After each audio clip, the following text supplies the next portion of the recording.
আসসালামু আলাইকুম। দুপুর 12:10 বাংলাদেশ বেতার রংপুর স্থানীয় খবরে আমন্ত্রণ জানাচ্ছি রেজিনা সাফরিন।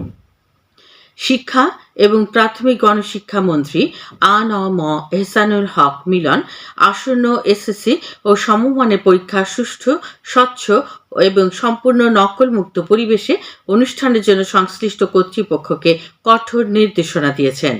সকল শিক্ষা বোর্ডের চেয়ারম্যান ও মন্ত্রণালয়ের ঊর্ধ্বতন কর্মকর্তাদের সাথে গতকাল সচিবালয়ে মতবিনিময় সভায় তিনি এই নির্দেশনা দেন। মন্ত্রী বলেন, ডিজিটাল ডিভাইসের মাধ্যমে প্রতারণা রোধে প্রয়োজনীয় আইন প্রণয়ন করা হবে। তিনি কেন্দ্রে প্রবেশের সময় পরীক্ষার্থীদের যথাযথভাবে শরীর তল্লাশিরও নির্দেশ দেন। শিক্ষা এবং প্রাথমিক গণশিক্ষা প্রতিমন্ত্রী ববি হাজ্জাজ এ সময় উপস্থিত ছিলেন। রংপুর জেলার গঙ্গাচড়া উপজেলার গজঘণ্টা উপস্বাস্থ্য কেন্দ্র গতকাল পরিদর্শন করেছেন রংপুর 1 আসনের সংসদ সদস্য মোহাম্মদ রায়হান সিরাজি। এ সময় তিনি পরিদর্শনকালে নিয়মিত বিশেষজ্ঞ চিকিৎসকের রোগীদের চিকিৎসা প্রদান কার্যক্রম অবলোকন করেন। গঙ্গাচড়া উপজেলা স্বাস্থ্য ও পরিবার কল্যাণ কর্মকর্তা ডাক্তার আলেমুল বাশার এ সময় উপস্থিত ছিলেন। দোল পূর্ণিমা উপলক্ষে আজ লালমনিরহাটে পাটগ্রাম উপজেলা বুড়িমারি স্থল বন্দরের আমদানি রপ্তানি কার্যক্রম বন্ধ ঘোষণা করা হয়েছে। বন্দরের বিপরীতে ভারতের চ্যাংরাবান্ধা স্থল বন্দরে সব ধরনের আমদানি রপ্তানি কার্যক্রমও বন্ধ থাকবে বলে এক সংবাদ বিজ্ঞপ্তিতে জানানো হয়।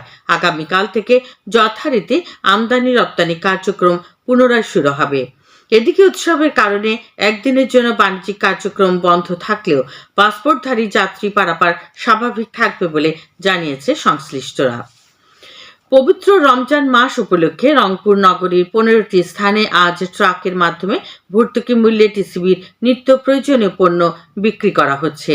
পয়েন্টগুলো হচ্ছে সিটি কর্পোরেশনের 3 নম্বর ওয়ার্ডের বানিয়াপাড়া মমতাজ আলী মেম্বারের বাড়ি এবং সিট কেল্লাবন্দ ফজলারের চাতাল, 5 নম্বর ওয়ার্ডের হারাটি স্কুল মাঠ এবং শেখচারি বেলতলা মোড়, 8 নম্বর ওয়ার্ডের ওমরকুটি স্কুল ফুল আমের তলা, 13 নম্বর ওয়ার্ডের মৌলানা কেরামত আলী কলেজ, 23 নম্বর ওয়ার্ডের নিউ জুম্মাপাড়া পাকার মাথা বকুলের বাগান, জুম্মাপাড়া প্রাইমারি স্কুল মাঠ এবং পশ্চিম জুম্মাপাড়া জামে মসজিদ, রংপুর ডিবি অফিসের সামনে 24 নম্বর ওয়ার্ডের দক্ষিণ কামাল কাসনা জামে মসজিদ মাঠ এবং গুপ্তপাড়া মন্দিরের সামনে, 25 নম্বর ওয়ার্ডের শালবন ইন্দিরা মোড়, 26 নম্বর ওয়ার্ডের জ্ঞানগৃহ স্কুল এবং 30 নম্বর ওয়ার্ডের সাতমাথা মসজিদ এলাকায়।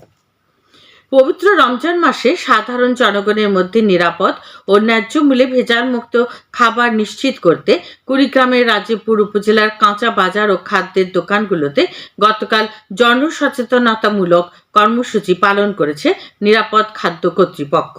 এই সময় তারা বাজারের সর্বস্তরের ব্যবসায়ীদের নিরাপদ খাদ্য বিক্রির বিষয়ে বিভিন্ন বিষয়ে পরামর্শ দেন।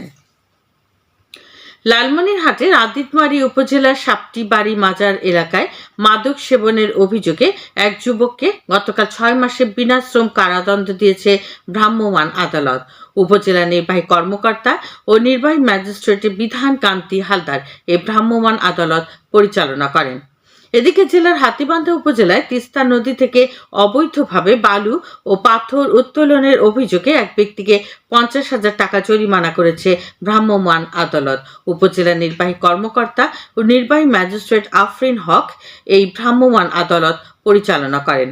এছাড়া জেলার পাটগ্রাম উপজেলার বাউরা বাজারে ভোক্তা অধিকার আইন লঙ্ঘনের অভিযোগে 5 জন ব্যবসায়ীকে 22,500 টাকা জরিমানা করেছে ভ্রাম্যমাণ আদালত। উপজেলা নির্বাহী অফিসার ও নির্বাহী ম্যাজিস্ট্রেট মোহাম্মদ তানভীর হোসেন এই ভ্রাম্যমাণ আদালত পরিচালনা করেন। এদিকে জয়পুরহাটে কালাই উপজেলার শিব সমুদ্র গ্রামে অবৈধভাবে পুকুরের মাটি কাটা, বালু উত্তোলন ও মাটি বিক্রি করার অপরাধে একজনকে 1 লাখ টাকা জরিমানা করেছে ভ্রাম্যমাণ আদালত। উপজেলা নির্বাহী অফিসার ও নির্বাহী ম্যাজিস্ট্রেট শামীম আরা এই ভ্রাম্যমাণ আদালত পরিচালনা করেন।